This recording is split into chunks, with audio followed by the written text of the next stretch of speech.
Tales from the wild. Stories from the heart. A journey into the mind and soul of fired-up business professionals where they share their vision for the future. And hear from a different non-profit organization every month as they create awareness of their goals and their needs. Dive into a world of untamed passion as we join our host, Shireen Buerta, for this month's episode of Friends from Wild Places. Awesome. Welcome back. Shireen here, your virtual boutique bookkeeper and QuickBooks Pro advisor. You started your business to pursue a passion, not to get buried in a mountain of paperwork. But let's be honest, when your books are a mess, you're flying blind. That is the number one reason you need professional help. Informed decision-making without clear data, you're just guessing, right? So at Shireen's Bookkeeping Services, we aren't a one-size-fits-all firm. We are a boutique service that builds customized processes specifically for your business. We tackle your worst financial pain points head-on, turning chaos into accuracy. Up-to-date records you can actually trust. But the real value here is we give you back your time. Time for growth, time for family, and time for the things that you love.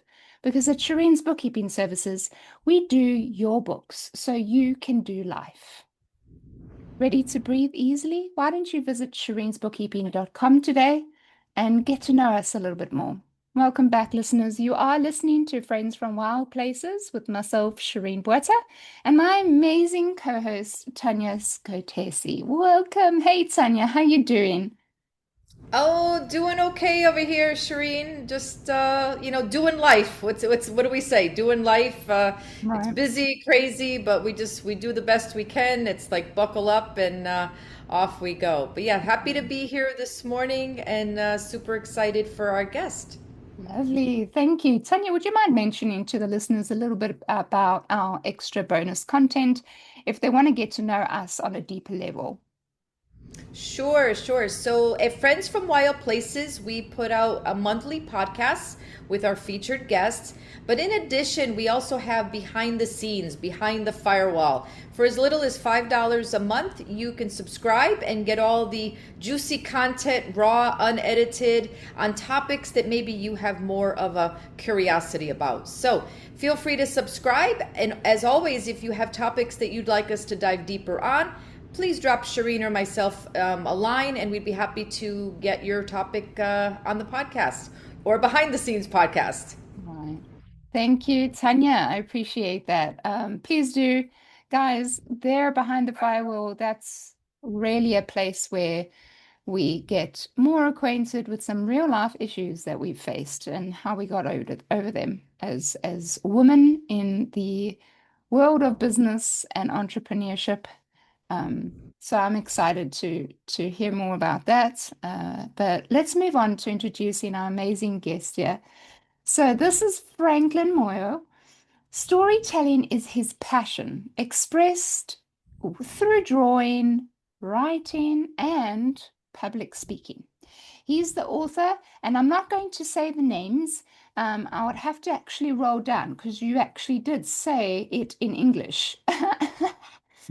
So if I am going to, I'd rather just wait and then you can tell me yourself the names and titles of your books. I don't want to torture the names, but he's written multiple books. His aim is to inspire human values and help make the world a better place one day.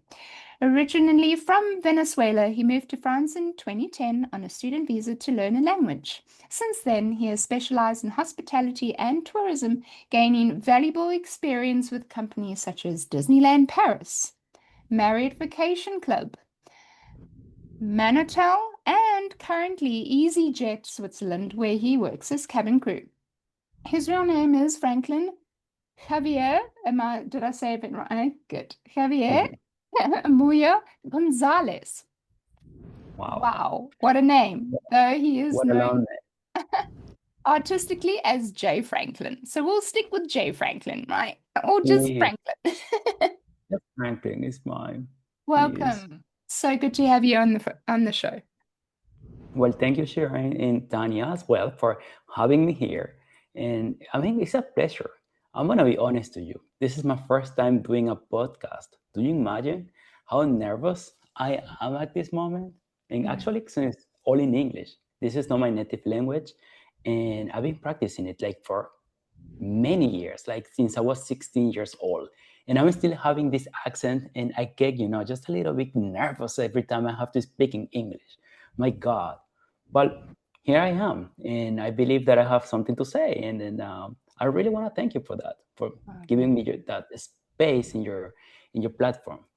Oh, We're thank so excited. We're so excited to have you, Franklin. So, yeah. Thank you, So, Tanya.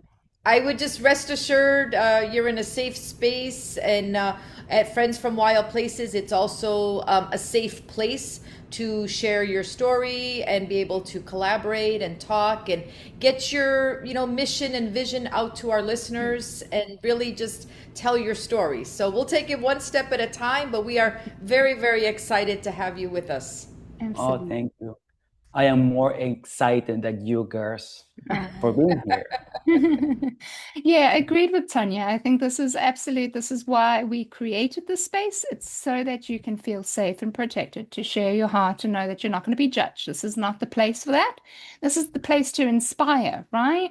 We're all here to inspire each other and the listeners who are early and young entrepreneurs that would like to take the step of faith and start something new and fresh in their own business. And so we have guests mostly that have been through it, have owned multiple businesses, have failed, have been successful. And then we have the youngsters that come in here with brand new, inspiring stories that, where they want to be in 10 to 20 years' time. So we have it all. And the point is to show the different, sides from Exactly. from early to late and a lot of experience. Mm. Perfect. First up, Yeah. we want to do a quote of the day, and our lovely Franklin here has really given us a good one. So, the quote of the day is blah, blah, feel the fear and do it anyway. Feel Yeah. the fear and do it anyway. So, Franklin, would you mind telling us why this quote and what does it mean to you?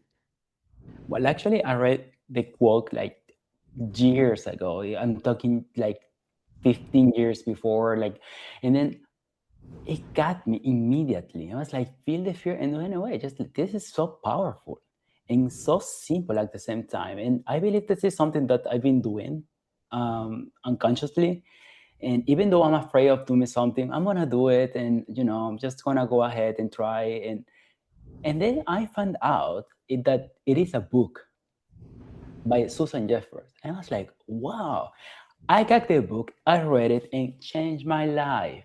So I Mm, believe this is practically like one of my life statements. Okay, I am afraid I don't know how to do it. Just it seems scary, but let's give it a try. And I use it every time. And I gotta be honest, I'm still struggling with self-confidence since ever. And even though I've been learning a lot, I think I have to just push myself out of my comfort zone. mhm, And well, that's what I'm doing. And that quote, it's been so powerful that it's just making me a better person every day. So I share that quote most of the time with the people I meet, because the people I meet, believe it or not, are in the same situation as me. Everybody is afraid of something. Even the people who looks like so confident. And well, that's kind of beautiful to me, those stages of people just being scared, being confident or not. The tricky thing is, since I have been improving myself since for years, I can hide better that self-confidence, low self-confidence that I have. And I can pretend better that to be somebody who is sure, of himself. mm, But this is self-improvement. And I'm still working on that. And I'm having a lot of fun mm. and doing everything anyway, even though I'm scared. So yeah, Absolutely. this is kind of my personal quote for my everyday life. Oh my gosh. Isn't that Beautiful, great? beautiful. I think that's No, but something that we deal with all the time, no matter what your age is, no matter what stage of life that you're in. We go through different phases, different experiences in life where that very quote, and it's Susan Jeffers that actually wrote the book. And I loved it because it helped me through the time when I started my own business. oh And wow. so we talk about the imposter syndrome, feeling like, people are going to see you straight through it. This is going to be an absolute failure. And then, the fear that consumes you almost, especially in the beginning, every night for me. But Mm, to absolutely feel that, allow yourself to feel that fear and to it's, keep on going, to make the next step and to keep on making the following step after that and finding mentors to help you through it. It's a great quote to stand by, especially if you're doing new things and building new paths and roads. So that's great. Yeah. that's why I admire your platform, your show, because I can see that the people you are inviting, like monthly, they've been passing through a lot, and even we always see the light. We always see the good things, and wow, you're so impressed. But when you hear those people speaking and what they've been passing through, you're like, oh my goodness, what will I do in her place, his place? Mm. So you get to compare, and you're like, you are not alone. Go ahead. Those people are there shining, but Mm. they have passed through difficult moments. So you are not alone. Go ahead. One day you will be there, Love it. and yeah, Thank you. that's what you are providing to everybody. Just that you have to keep going anyway. Yeah, that's so true. That's what we like to do. We'd like to encourage, and the favorite word for Tanya and her adjective is inspire, and that's exactly what we do here from Friends from Wild Places. So let's begin a little bit of an icebreaker because we always have to start our podcasts with some true crime, right? Because Tanya and I, as you listeners know, we love it. We love it. We want to hear all about the latest true crimes that are happening in the courts. And I'm sure each and every one of you listeners know about this one because it's been all over the news. And I think it's 50 days now and she's still missing. So you guessed it, it is the crime and case of Savannah Guthrie. So not Savannah Guthrie, I apologize. It's Nancy Guthrie, the mother of Savannah Guthrie, who's the Today talk show host. I hope I'm getting that right. But yeah, she has disappeared from her home on the 31st of January. She is 84 years old, and her home is located in Arizona. The case is chilling because of the digital footprint left behind. While a masked intruder was caught on a doorbell camera at 1:47 a.m., it was Nancy's implanted pacemaker that gave police the most vital clue. The device missed its scheduled data transmission at 2:28 a.m., providing a narrow window for when she was likely taken from the property. Despite a $1 million reward and several suspicious ransom notes demanding Bitcoin, Nancy remains missing. So basically, listeners, where it stands now is investigators recently announced that they believe the abduction was targeted. Savannah Guthrie has stepped away from her NBC duties to focus on the search as forensics teams continue to analyze unidentified DNA found at the scene. So the question I have for us today is clearly the kidnapper knew how to hide from the doorbell camera, but they seemingly forgot about the tech inside Nancy's body. Do you think we've reached a point where smart medical devices have become the ultimate silent witness in a true crime? Tanya, what do you think? Yeah, great question, Shireen. So yeah, I really think with, the way, I'm going to use the word like medical technology and equipment and the way that we're being monitored for health, I do believe that is another layer, similar, like, different conversation, but think about the tags. I'm an Apple girl, so like Apple tags, and now you can put them in your suitcase, or they have them for pets, and they have them. So there's different ways to use things that are meant to quote unquote track. So I think for her, in this very unsettling case, I mean disturbing to say the least, the pacemaker as an implantable device, can shed some light as far as what was recorded from her at the time. Mm-hmm. Absolutely. Franklin, what do you think? I think kind of follow Tanya's, how do you say, ideas. Mm-hmm. It is. I think today is really hard to escape from crime. It is really, really hard because you're monitored everywhere. You have your telephone, you have whatever you have, you can be registered. If you want to escape from crime for any kind of a thing, I think you have to be very, very, very smart. And well, I don't know. I don't know what to say about this. I feel so sorry for the victim and the family as well. Well, it's great, right? These devices are absolutely awesome. Okay. But we're still sitting with a missing person. So, like, yes, it's great that they were able to identify a timeline of somewhat when the abduction actually happened, but we're still sitting without the person, and it's been 50 days.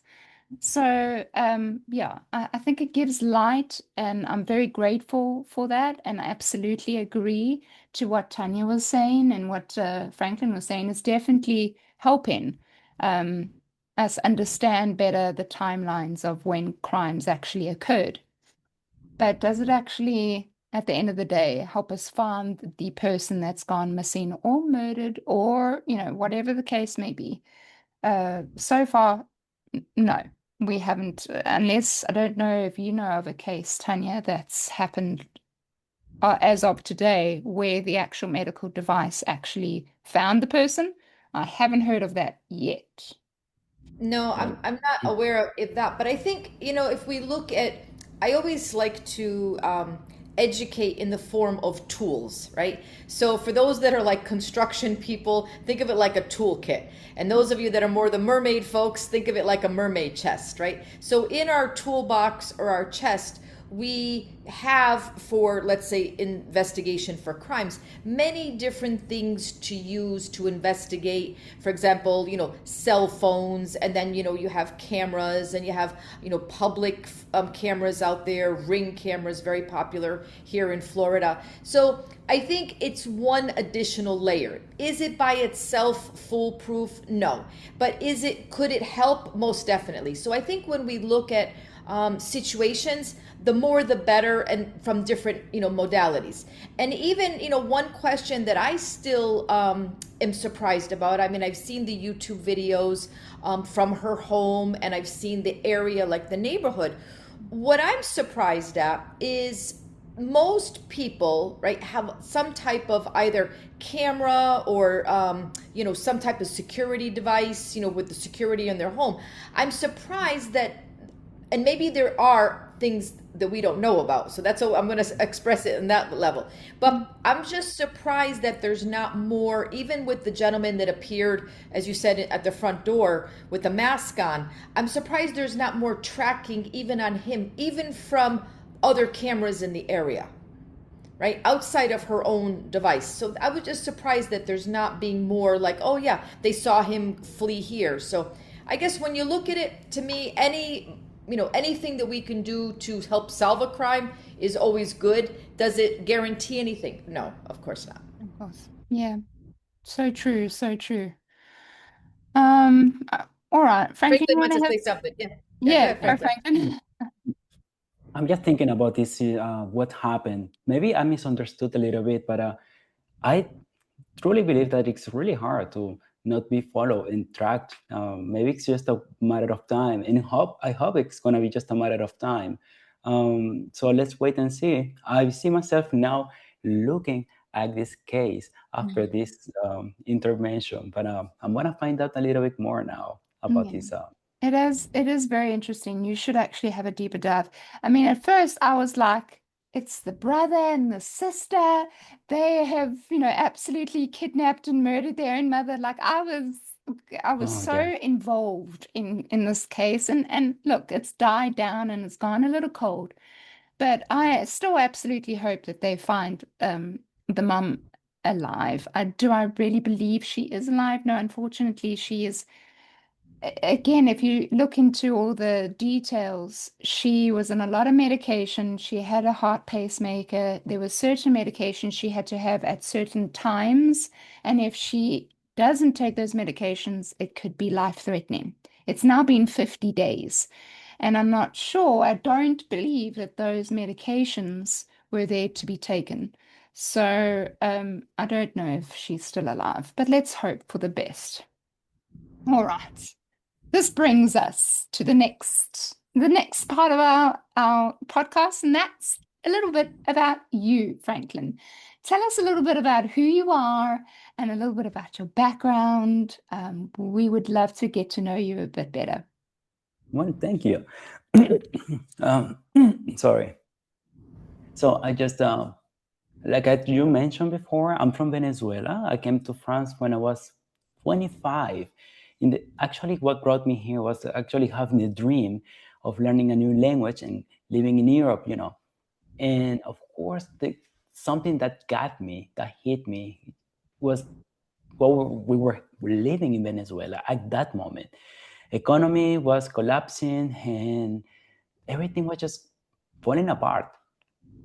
And I knew that if it wasn't the time, like at that moment, if I couldn't just get out, then it would be really hard and impossible to get out of my country. I just like kind of an instinct, a voice telling me, do it. And being in France or actually in many places in Europe for vacations before, I told myself, yeah, let's go and learn French. Well, that's what I did. I got a student visa and I quit my job. I quit my family and I came to France. And exactly what I was thinking happened. 2 years later, the company where I was working, well, it disappeared. The government took over everything. The economy got even worse. And I think I did the best decision. The beginning in France as a student was exciting in the beginning, but once I heard the news that the country was just getting even worse and worse, I knew it was time for me to stay for good here. Having this student visa was not enough. It was time for me to change it. So, lucky me, I've been working since I arrived. I've been doing my studies and working at the same time. I got a job. My first job was in Disneyland Paris as a waiter. And I've been doing that job. It was a summer job. But once the summer finished and I started going to college, well, I got the contract for the weekends and holidays. So for a couple of years, even more than that, I've been going to study, for the university from Monday to Friday and working on weekends and holidays. Well, that was very violent. It was it was a lot of sacrifices that actually at the end is worth it because I'm here. But I think for me that was revelatory to be in a place where you didn't have a time to enjoy yourself, your life, the good things that life provides, only because you prefer to suffer here than suffer there. You know what I mean? So one thing got to the other. I graduated. I kept working. I kept doing my things, paying my taxes. So over the years, I asked for becoming a French. Well, actually, I was working in this Marriott vacation club. They wanted me to stay, so they asked a permit for working, a work permit, and of course, France denied it. It was not strong. The job position was not strong enough to be validated. Long story, I asked for the residency and I got it. And then just next year, the following year, I asked to become French, and it was accepted. And for me, the lesson here is being a good citizen has a price. Because what helped me to become French finally was the fact that I was doing my job, going to college, paying my taxes, not asking for social help and all of it. And finally, I was there. Now I believe that I can enjoy the little things from life. I can enjoy life. I can have vacations finally. Nice. Funny fact also is that I always told myself, when I am French, probably wanna find a job somewhere else, like in Switzerland. And it's so funny that when I became French, there was a job announcement in Switzerland, in Geneva, as a cabin crew. And that's where I apply, and that I'm here now. So, That's I'm amazing. First of all, congratulations for getting that first part of your dream achieved. Tune in next week for part 2 from Friends from Wild Places. You've been listening to Friends from Wild Places with Shireen Bueta. Be sure to subscribe to the podcast from the links to catch every episode and unleash your passion.